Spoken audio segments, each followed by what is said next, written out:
Start. The next item of expenditure which has attracted my notice is the expenditure on pensions.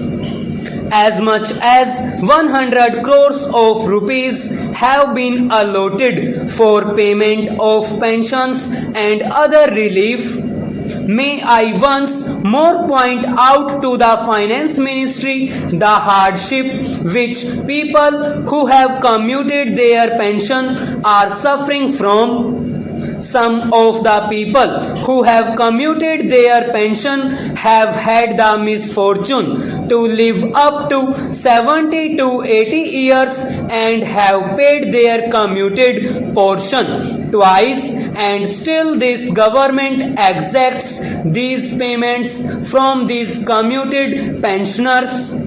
I think the time has come when the Finance Ministry should look sympathetically at the lot of the commuted pensioners and restore the original pension at least 5 to 6 years after they have paid up the full commuted amount.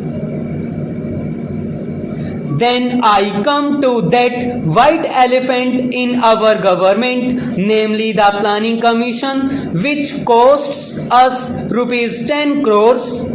On a former occasion, when I made the remark that our Planning Commission is the costliest in the world, the Minister of State for Finance said that the French Planning Commission was as large, if not larger, and it was as costly as our Planning Commission. I challenged him to produce the figures. He said he had not the figures. I made some personal inquiries of the French embassy in Delhi, and they tell me that there is no special staff for the French Planning Commission, that the staff that try to implement the suggestions of the French Planning Commission are distributed over several ordinary ministries so that no special cost is incurred on the staff of the Planning Commission. Why should we not have a Planning Commission composed of representative experts, honorary experts like the Planning Commissions of other countries, experts from industry, from labor, from the professions, from the private sector as well as the public sector, who give competent and useful advice on planning to the government.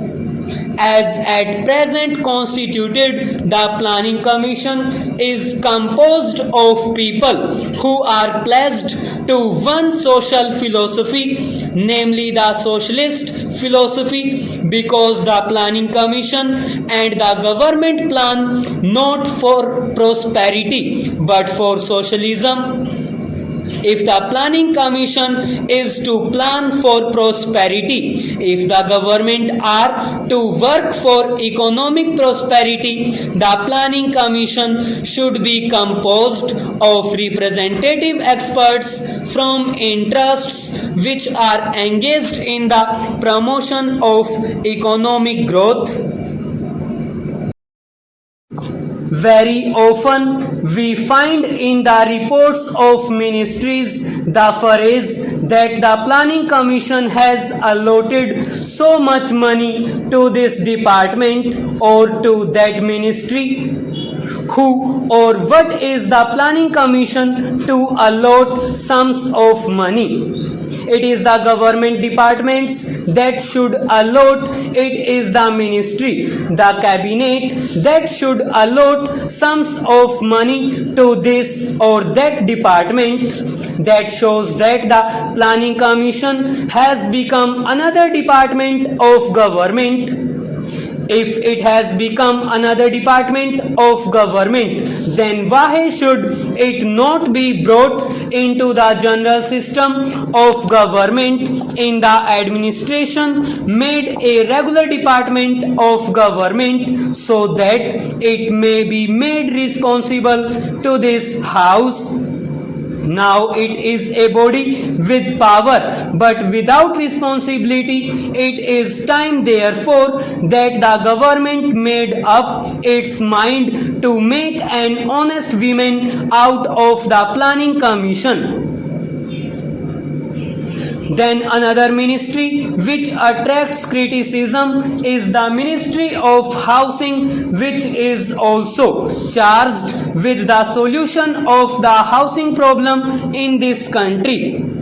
In order to solve the immense house problem of this country, indicated by the calculations of the Planning Commission itself, in order to place the housing position of India on a satisfactory footing, as many as 50 million rural houses have to be reconstructed.